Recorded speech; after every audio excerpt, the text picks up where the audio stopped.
बार्शीतील गुटखा माफियावर कडक कारवाईची मागणी. बहुजन पॅंथर सेनेचं निवेदन. महाराष्ट्र राज्यात प्रतिबंधित असलेल्या सुगंधित व रासायनिक तंबाखूजन्य पदार्थांची गुटखा, सुगंधी सुपारी, बादशाह, RMD, विमल, राजनिवास, KR1000 इत्यादी विक्री व उत्पादन थांबविण्यात प्रशासन पूर्णपणे अपयशी ठरत असल्याने बहुजन पॅंथर सेनेच्या वतीने अन्न व औषध प्रशासन व पोलीस प्रशासनाला निवेदन देण्यात आले. सोलापूर जिल्ह्यातील बार्शी शहरात तसेच ग्रामीण भागात मोठ्या प्रमाणात या प्रतिबंधित गुटखा पदार्थांची खुलेआम विक्री सुरू असून प्रशासनाकडून दुर्लक्ष होत असल्याचा आरोप करण्यात आला आहे. सरफराज तांबोळी बागड या व्यक्तीच्या माध्यमातून बार्शी शहरात तसेच परिसरात विविध ठिकाणी गुटखा विक्रीचे जाळे उभारण्यात आले असल्याचे निवेदनात नमूद करण्यात आले आहे. गुटखा विक्रीत डायरेक्टर, राजनिवास, RMD, KR1000, गोवा, विमल, राजनिगंधा, तंबाखूजन्य, सुगंधित सुपारी आदी कंपन्यांच्या उत्पादनांची मोठ्या प्रमाणावर अवैध विक्री होत असल्याची माहिती बहुजन पॅंथर सेनेने दिली. 8 दिवसात संबंधित गुटखा माफियावर कारवाई नाही झाल्यास पुणे, मोशी येथील अन्न व औषध विभागीय कार्यालय समोर आंदोलन करण्याचा इशारा यावेळी संघटनेने दिला. यावेळी बहुजन पॅंथर सेनेचे महाराष्ट्र राज्य कार्याध्यक्ष सोहेल जहागीरदार, लतीफ नदाफ, सिद्धाराम नंदरगी, मोहन थळंगे, असलम नदाफ, सूरज राजपूत इत्यादी निवेदन देताना उपस्थित होते. सोहेल जहागीरदार, बहुजन पॅंथर सेना महाराष्ट्र राज्य कार्याध्यक्ष. तर विषय बार्शी शहर व तालुक्यामध्ये खुलेआम गुटखा विक्री सुरू असून खुलेआम गुटखी विक्री करणारा सरफराज तांबोळी उर्फ बागड हा व्यक्ती मोठ्या प्रमाणात राजनिवास, डायरेक्टर व KR1000 अशा पद्धतीच्या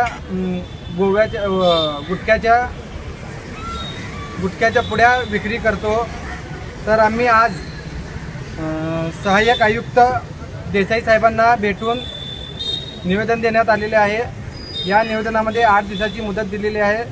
जर 8 दिवसात बार्शी तालुक्यातील व शहरमध्ये गुटखा जर बंद नाही झाला व संबंधितांची आम्ही नावे दिलेली आहेत. 8 ते 9 जणांची नावे आहेत आणि त्यांचा मुख्य डीलर म्हणून सरफराज तांबोळी उर्फ बागड याच्यावर गुटखा प्रतिबंधक कायदा यान्वये कारवाई झाली पाहिजे. अन्यथा 8 दिवसाच्या नंतर आम्ही विभागीय कार्यालय पुणे येथे धरणे आंदोलन करणार आहे असा इशारा आम्ही देत आहोत. नमस्कार, मी मोहन थळंगे, बहुजन हक्क अभियान सामाजिक संघटनेचा शहर कार्याध्यक्ष म्हणून काम करत आहे.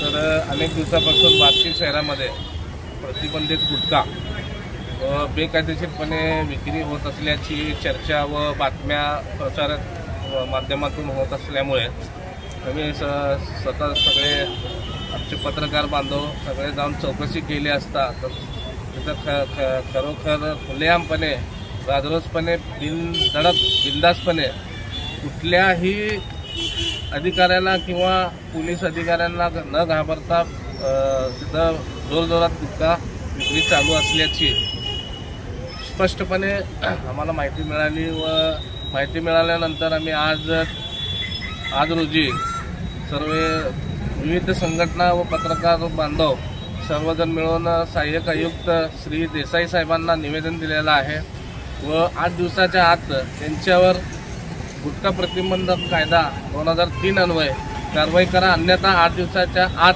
जर कारवाई न झाली तर आम्ही पुणे विभागीय आयुक्त यांच्याकडे आंदोलन करण्याचा इशारा त्यांना दिलेला आहे. तर श्री देसाई साहेबांनी आम्हाला आश्वासन दिलेलं आहे की 8 दिवसाच्या आत आम्ही त्यांना सगळ्यांना अटक करून व त्यांची जागी जिथे त्यांचा गुटखा आहे त्याच्यावर धाड मारून सगळं गुटखा जप्त करेल असे आश्वासन देण्यात आलेले आहे. तरी आम्ही 8 दिवसाच्या आत जर झालं नाही तर याच्या पुढे पुणे विभागीय आयुक्त इथे मोठ्या प्रमाणात आंदोलन करणार आहे.